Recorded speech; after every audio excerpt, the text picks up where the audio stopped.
hello. It is Friday, May the 14th. And yeah, it's been a long time. So it's good to be back. This is like a soft startup because I haven't done it in a while. I don't even know if I know how to press the buttons anymore like I used to do it. But I want to wish everyone a happy Friday. Um, and just let me know how your week's been going. I'm gonna sit and I'm just gonna wait a little bit to see if or just wait on some people to get on. This week it's been pretty good, pretty busy. But that's always a good thing because that means that the week is going by pretty fast. So I don't plan on staying on here too long, but you have to, in order to get started, you have to get started. I guess that makes sense. So, but I am excited about the weekend. I got a couple of things planned, so it'll be good to get out of the house. Yeah, real good to get out of the house. Um, so yeah, that's pretty much it. I don't know. Oh yeah, I was talking to a friend today, and she said in the video that I always forget to say to hit the notification button. So if you are subscribed, or if you haven't subscribed to the BYOK platform YouTube channel, make sure that you hit that notification button, that like button, comment. Is very appreciated. Sharing is always caring. So just thank you for that. So I think that we're just gonna get started. I'm just gonna start, chitter chattering. We're gonna start from there. So the first thing that we always get into is Key with Ree. So let's get to it.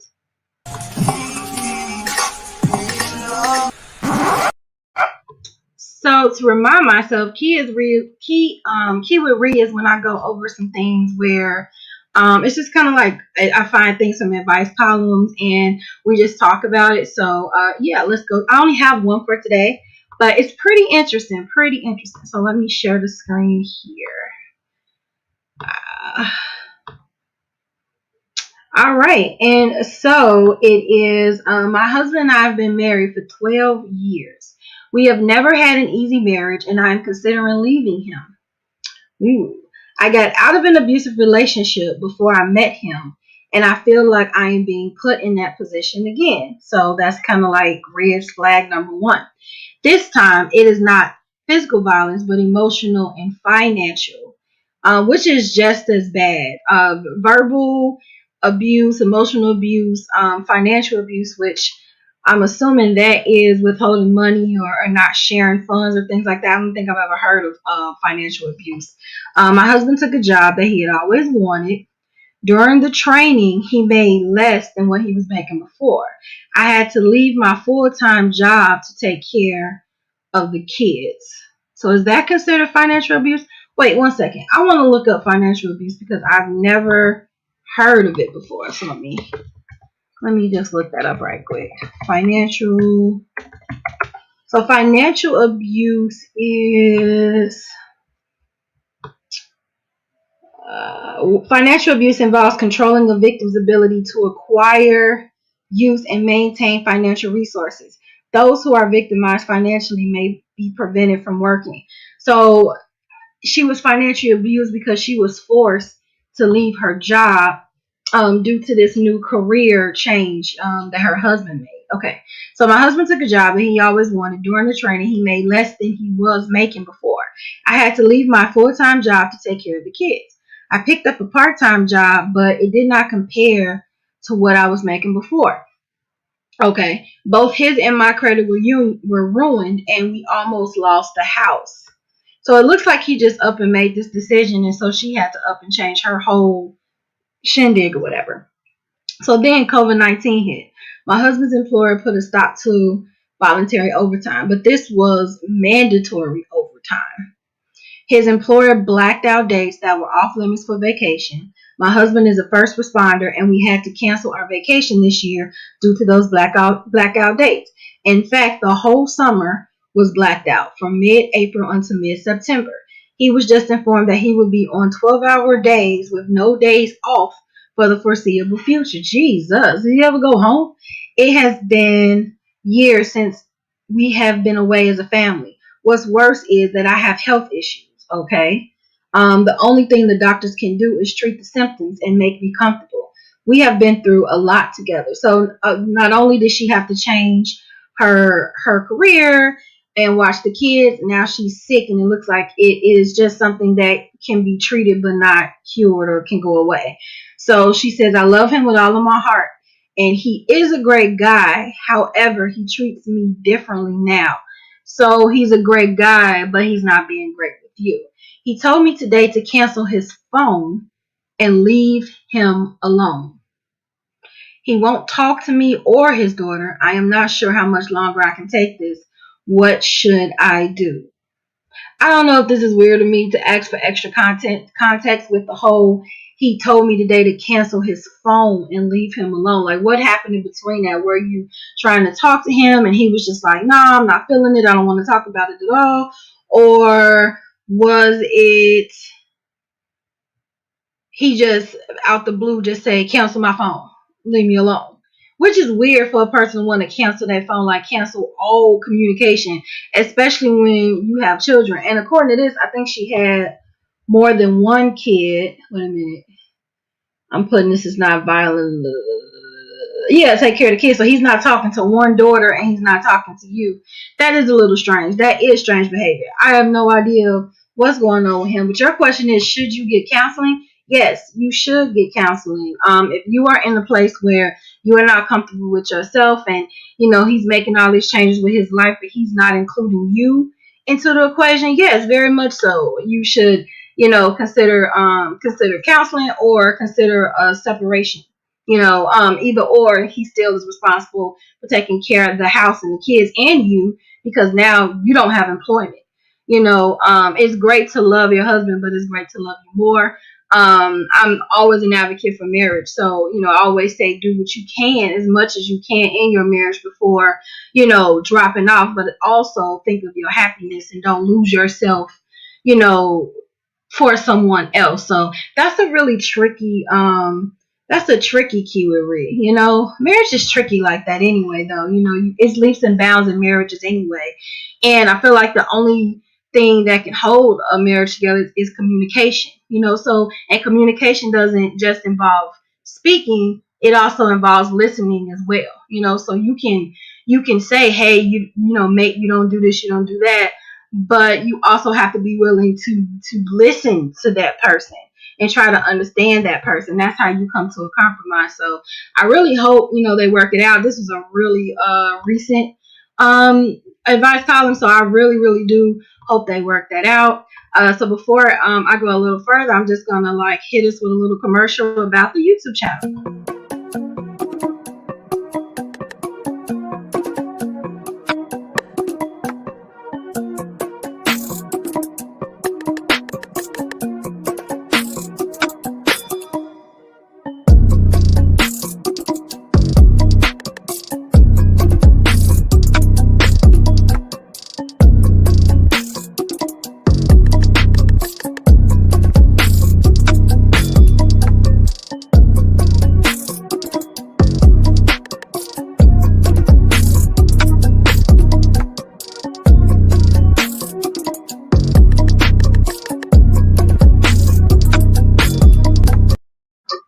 All right, so that is just a little commercial promoting my YouTube channel, which if you just search it by BYOK platform YouTube channel, it'll just pop up. I think you can just put BOK platform, and while you're there, don't forget to hit the notification button, the like button.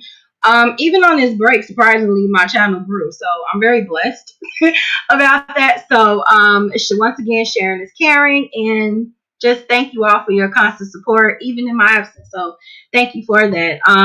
Alice saying, yeah, communication is crucial. In any relationship, communication is crucial.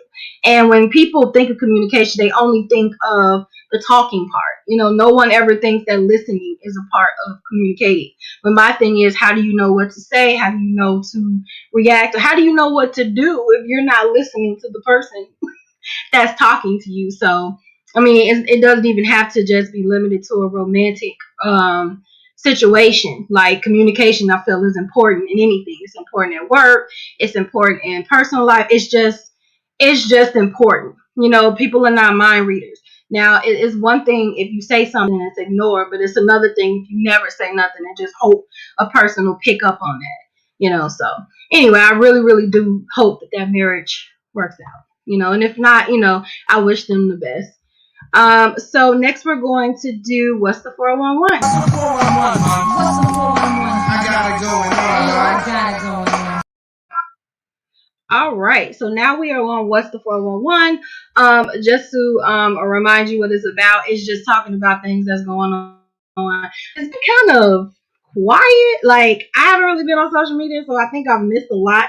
I know I've seen a lot of Nicki Minaj going on. Apparently, she came back, and I stumbled across like her live last night, and she was talking to Drake. Apparently, he helped her get out of hiatus, and all the Barbs, I'm sorry, was really excited about it, and I was excited for her, because she had lost her dad, and I think her, people were kind of attacking her marriage. She became a mom, a wife, like it's just a lot of things, and I feel like she had to adjust to her new normal, which is what this whole show was about. So I kind of resonated with Nicki. I was like, it doesn't matter if and none of her songs were good or if anything. It's just the fact that she stepped out on courage and she's trying to trying to adjust to her new normal and get back to herself. So I don't know. I commend her. That's not one of the stories of today, but I had to mention it because she's everywhere. She is trending absolutely everywhere.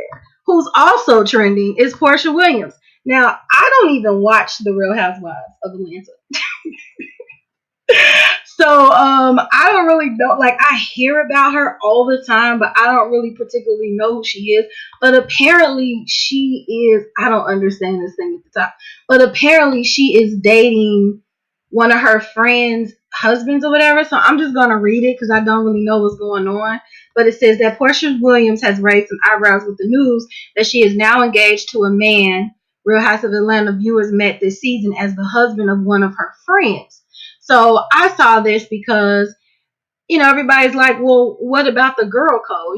And so she mentioned that our relationship began a month ago. Yes, we are crazy in love. I know it's fast, but we're living life each day to the fullest. I chose happiness every morning, every night, tuning out all negative energy and only focused on the positive wishes. He makes me so happy, and to me, that is what matters most. So everybody is kind of interpreting this as she put her own happiness over girl code. And so the question is she wrong for that?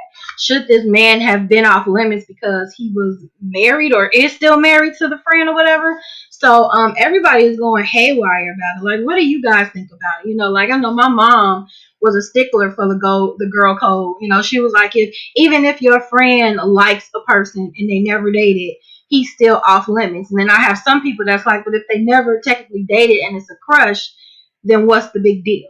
So everybody has like a different feel of the girl code. And so this has just brought up a huge conversation I'm seeing everywhere is, did she care about her friend? Is she bogus? And it's like now her friend has to watch her move on with her husband. And at this point, because I don't watch the show, are they even still friends? Like, can they come back from that? So yeah, what do you guys think about that? Like I say, I don't really know too much about Portia, but this has just been everywhere, and I'm just like, oh man, she publicly broke the girl code. She can't even like play it off or nothing like that. So like, okay. So the next thing I wanted to bring up was this. First of all, I was going to try not to bring this vaccination up, but the CDC apparently is saying if you get vaccinated, you don't have to wear your mask. So a lot of people are like, kind of like side eyeing that because they're just like,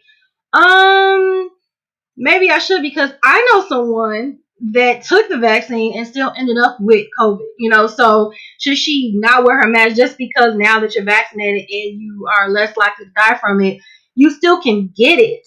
So do you still want to go through the agony of having it, just because you're vaccinated? So I looked up the rules on the CDC, so I thought that I'll share that because I'm just like, I don't really know.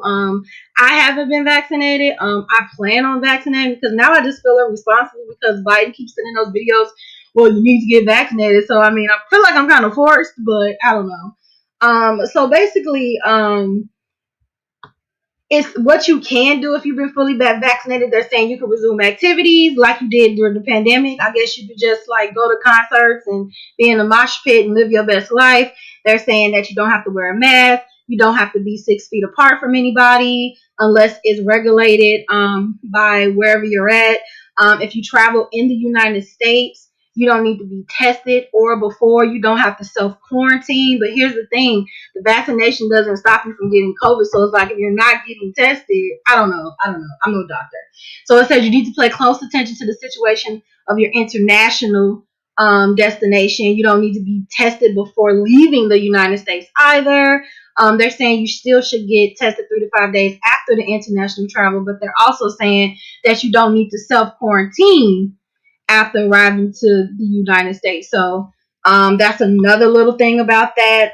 What they're saying that we should keep doing, like if you go to a business and it's that sign that you need to wear a mask, you need to adhere to that. But other than that, life is like fully free and you can do whatever you want.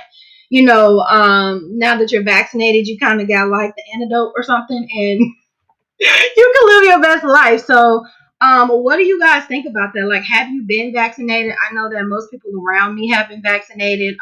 I was scheduled to be vaccinated, but then I got sick like the week before, and I'm just like, oh, I don't want a chance to get sick on top of sick. So, I am going to plan to take it just for the simple fact that I have one of those, the onsets with the, I think, so obesity and the breathing thing. So I'm just like, okay, I'd rather be safe than sorry. But I feel like I would still wear my mask. Like, for if any of you have taken the vaccine, like, do you feel like you're gonna stop wearing your mask and just travel all over the world, not getting tested and just talking in people's face? Like, tell me your thoughts. Like, what do you feel? What do you feel about that? Meanwhile, I'm going to do another quick commercial break. I am going to update all of my commercials for next week. I'm just using the ones that I have. So the next one is still about BYOK. Stay tuned.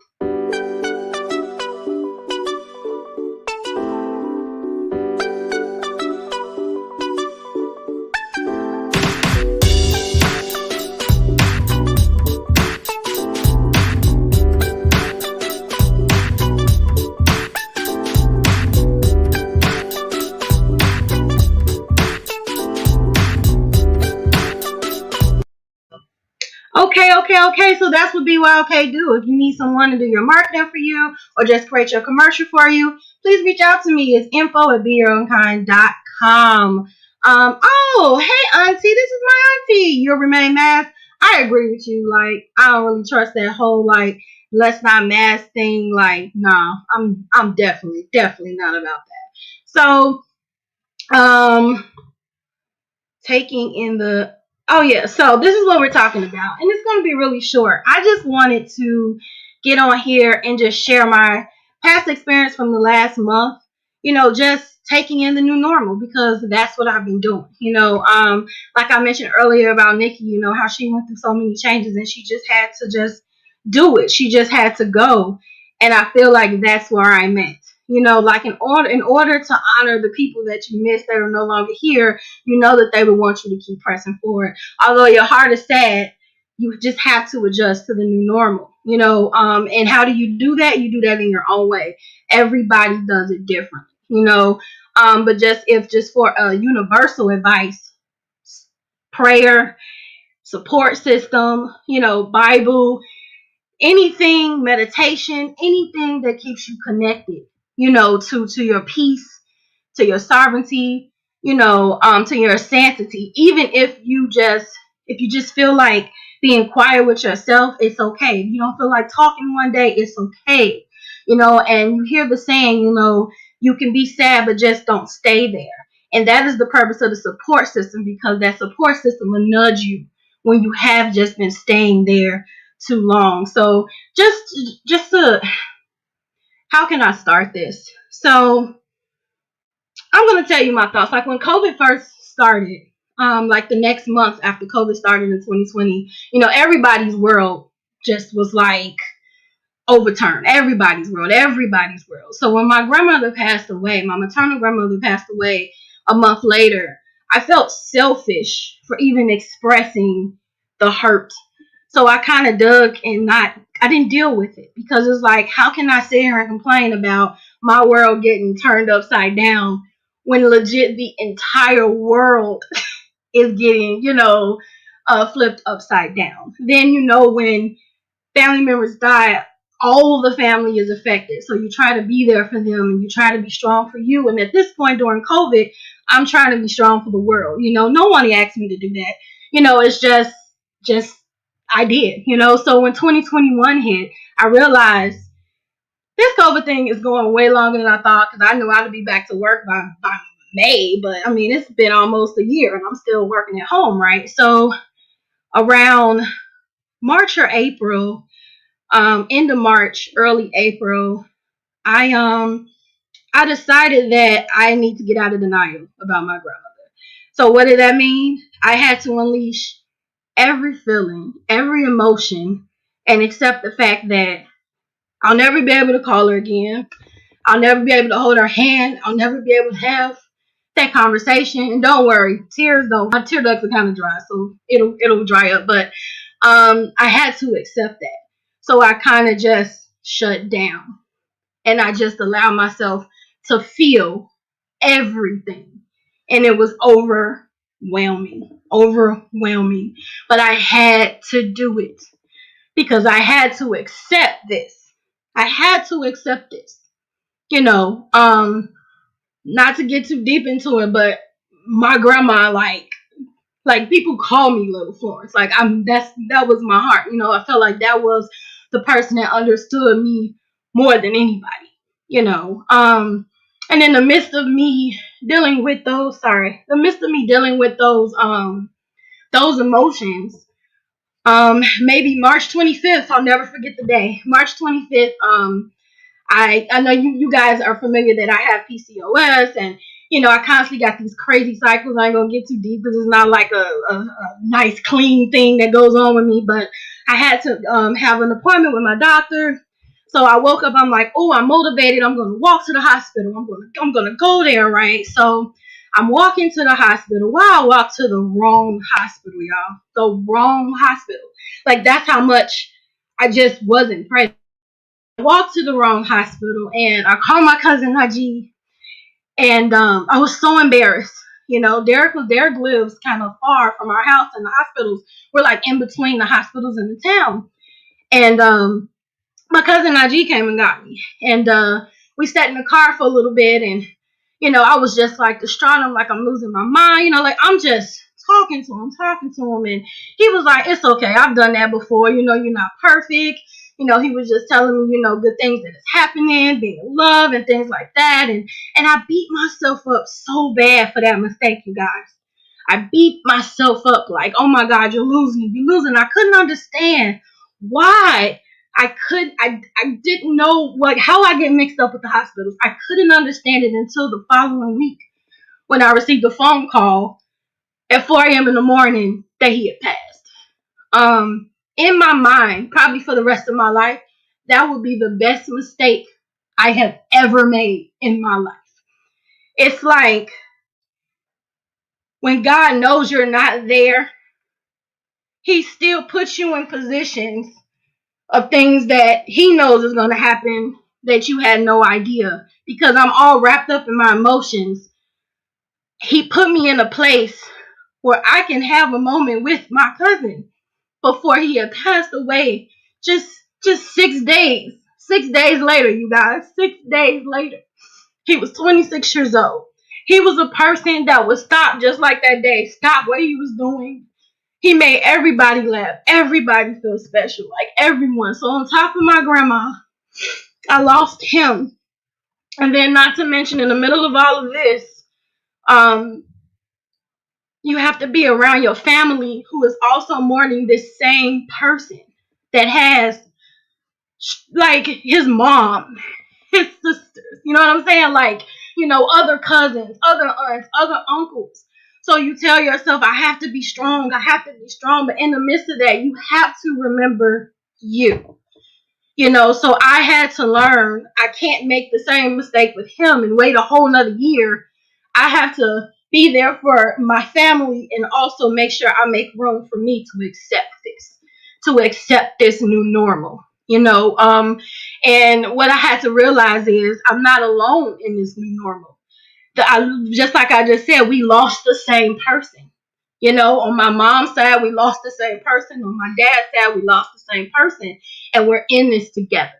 It's adjusting to the new normal, and in the midst of this time of the sabbatical and being with myself, I feel like I have definitely connected with family, and I've learned that life is literally too short.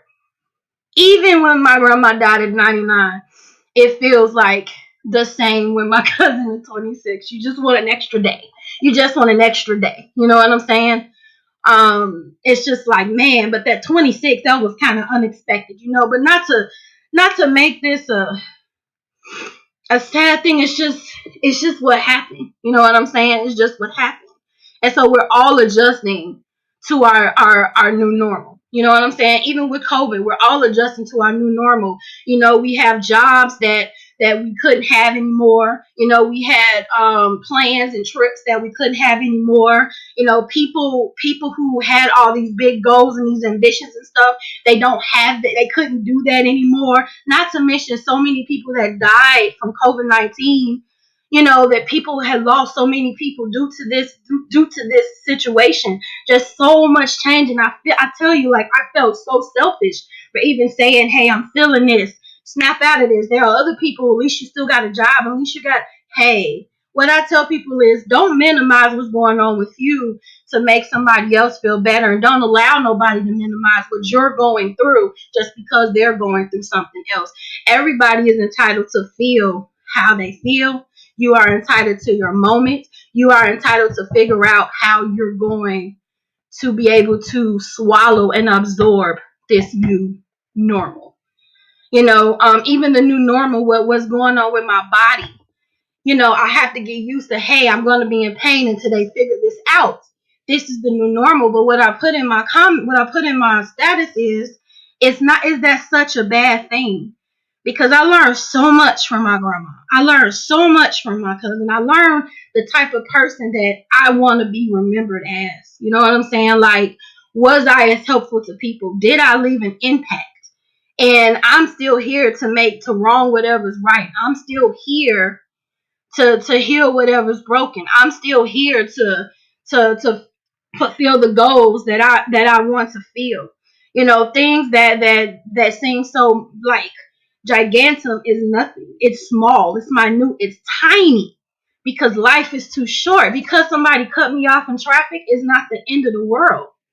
It's not the end of the world because somebody having a bad day and they took it out on me. I don't know what's going on with you today, but I'm not the one you're mad at. You get a different perspective. You know what I'm saying? Because when you're trying to adjust to your new normal, you realizing like all that stuff that mattered yesterday, it don't matter today, and most likely it's not gonna matter tomorrow. So this is just to tell everyone to stay encouraged. You know what I'm saying? Stay encouraged and keep pressing forward.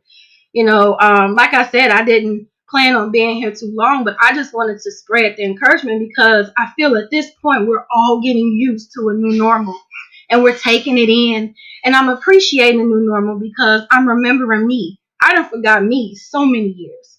I'm trying to be a better wife, trying to be a better daughter, trying to be a better niece, cousin, sister, whatever role that I play. But what am I trying to be better with myself? Am I trying to connect with me? Am I trying to be my own friend? Am I pumping myself up? Am I tapping into my abilities? Do I know how wonderful I am without somebody having to tell me that? It should just be a reassurance, not a reminder when somebody tells you how wonderful you are. You should wake up every morning and say, I am incredible. I am magnificent. God don't make no mistakes when he made me. I'm here to serve such a greater purpose. You know what I'm saying? And if you don't feel that way, it's okay. But you got to practice and you got to tell yourself until you can feel it, until you believe it. And you only can do that when you spend that quality time with you. You know, before I leave, I'll just tell you, like, I was tasked to, like, time, like, my daily day or whatever, like, time the hours of when I do such and such and such. And I realized Most of my day is work, doing this for, doing this for a wife, or doing this over here, doing this over there. And there was no time in my day that I spent towards myself. No time in my day where I did anything I enjoyed, that I even thought of me. And then I wonder why I'm empty. You are the most important person in your life. Well, you are the most important. There, if you out there, if you out of there, you out of there. So you have to make sure that you nurture you. You have to make sure that you make sure that your life is how you feel it should be, and make sure that you stay full. Make sure you stay prayed up, read up, and inspired up. Make sure you are surrounded by people that'll constantly support you. And it's a back and forth where you're supporting them and they're supporting you, not one way. You make sure that you have those set of people, and it don't have to be that many people. Just those set of people that's your circle. I'm so blessed to have my circle. You just don't know. And to have that circle, people that you trust, that won't go back and say what you said or make you feel, a certain way for being who you are. Like, no. It's important. And getting used to this new normal, this is an everyday thing, because one thing about life is it's forever evolving.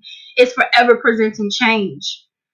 And some of the new normals, it takes a little longer to get adjusted to, but you're still adjusting with it. If you don't adjust to it, then you're stuck there. And then you're missing out on life. And here's the thing, if you lost someone, you know that they wouldn't want you to be stuck there. So you almost press forward for them. You almost press forward to be there for your loved ones and your family, to be there for yourself, because quitting is never an option. Moving backwards is never an option. So I just want you all to be encouraged.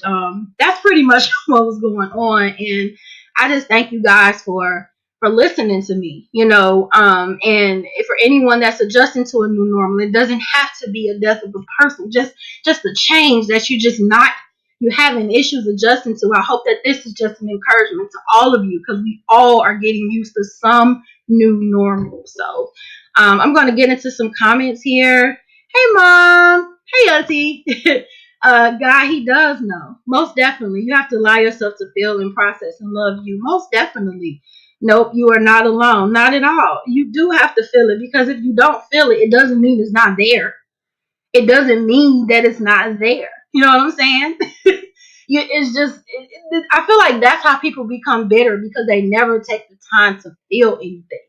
And so it's just so packed in there. And then you turn into this bitter Betty or bitter Bob. And you know how you got the old person in the house on the block in those TV shows and those movies, and oh, there go Mr. Wilson. Don't mess with him, because he don't even say good morning. He'll snap on you. That is a person that 9 times out of 10 has never felt, like, allowed themselves to feel. You know what I'm saying? And they thought about holding it back and not expressing their feelings, like that was the positive way to go.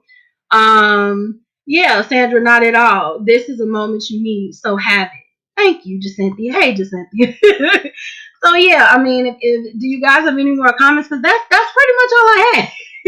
Next week we will have more of a full show, but like I said, I just wanted to jump in there, and I just wanted to encourage you guys. I was trying to get through it without, my eyes watering, but this is dear to me. You know what I'm saying? Like this is me being very personal, and I do not share things. Like not like this. And I'm learning that sometimes keeping things to yourself is not a good thing, because you don't know who you can touch or who you can inspire with your story and what you're going through. So before I sign off, I just want to tell you guys to be encouraged and stay encouraged, and be patient with yourself as you're adjusting to your new normal. Be patient with yourself, because it takes time. It takes time. So take the time. Take the time. And until next time, don't forget to hit the notification button. Please share is caring. Hit the like button. I think I remembered it all. And I love you all, and I thank you all for, you can be anywhere on a Friday night, and I thank you guys time and time again for spending your Friday with me. And as always, until next time, don't forget to be your own kind. Bye.